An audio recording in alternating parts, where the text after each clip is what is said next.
नमस्कार दर्शक बंधु आज हूँ 11 अप्रैल शनिवार। आसतु आज नजर पकाइबा आज मुख्य खबर गुड़िक उपर।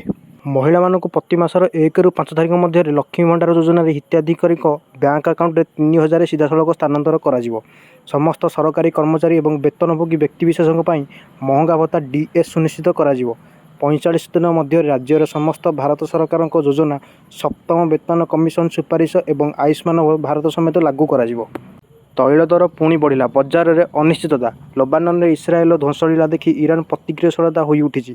फेब्रुआरी 28 में अमेरिका इस्राएल जॉइंट स्ट्राइक पर जो स्टेट ऑफ हर्मुज अशोधित तैल और प्राकृतिक बाष्प परिवहन जनित अचल व्यवस्था जो क्रूड मूल्य बढ़ी से जलपथ एवं पुणी भूराजनैतिक उत्तेजना छंदी हो जाइए। मेट्रो प्रकल्प मुख्यमंत्री को चिठी। भुवनेश्वर में प्रस्तावित मेट्रो रेल प्रकल्प को बंद करने राज्य कैबिनेट निष्पत्ति नहीं एने गभीर चिंता प्रकट कर भुवनेश्वर सांसद अपराजिता षडंगी।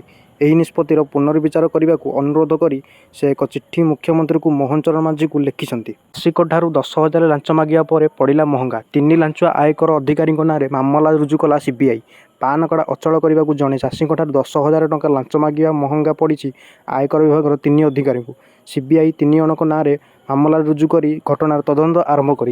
भुवनेश्वर में 69तम एसजीएफआई रग्बी चैंपियनशिप 14 वर्षर कम वर्ग प्रतियोगिता आरंभ।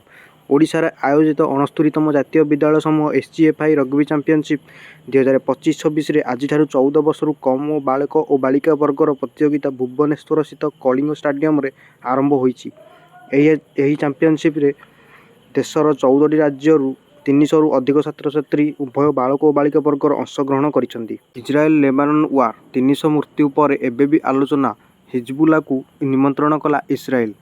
ईरान अमेरिका युद्धविरति पर इस्राएल एबे भी हिजबुल्ला उपर आक्रमण जारी रखिछि। लेबानन उपर आक्रमण पर एबे इस्राएल लेबानन अधिकारी सहित आलोचना करने को प्रस्तुत। अमेरिका यह निश्चित करिछि। लेबानन उपर इस्राएल संप्रति आक्रमणर किछि दिन पर दुई देश मध्य आलोचना प्रस्तुत चली। आज राष्ट्रीय राजपथ में टोल प्लाजा नगद देय बंद कर सड़क परिवहन और राजपथ मंत्रालय कही जातीय राजपथ में टोल प्लाजा आउ नगद देय ग्रहण कर यूपीआई व्यवहार कर देय अधिक शुल्क देवाक पड़ो। जदि कौन गाड़ी फास्टाग बिना टोल प्लाजा प्रवेश करे तेबे व्यवहारकारी यूपीआई माध्यम देय करें। गोटे स्थान में 3 वर्ष रहीपर ना पुलिस। साधारण प्रशासन विभाग एक नुआ विज्ञप्ति जारी होईछि। एणिकी गोटे स्थान में 3 वर्ष रहीपर ना पुलिस। सेहीपरि गोटे जिले में 6 वर्ष अधिक समय रहीपर ना। तेबे जो माने जो गोटे स्थान में अधिक समय रही से ऑफिसर मानक तथ्य मागिसंती सरकार। एलपीजी बुकिंग पाई नाही कोनोसी नियम। 35 दिन है चली गुजब को खंडन कले सरकार। नुआ एलपीजी सिलिंडर बुकिंग नियम को नहीं लोके एबे भी भ्रम रही। खासकर 35 दिन अपेक्षा अवधि को नहीं लोकों मध्य एपरी भ्रम सृष्टि होईछि। तेबे पेट्रोलियम और प्राकृतिक गैस मंत्रालय एपरी कौनसी नियम लागू होई नथिबार स्पष्ट करिसेंति। संशोधित अपेक्षा समय को नहीं भाइराल हेउथिबा दाबी को सरकार मिथ्या बोली कहिथिया बेले एने थिबा गाइडलाइन एबे भी बलवत्तर थिबा स्पष्ट करिसेंति। बंद हो गला एयर इंडिया विमानर इंजिन।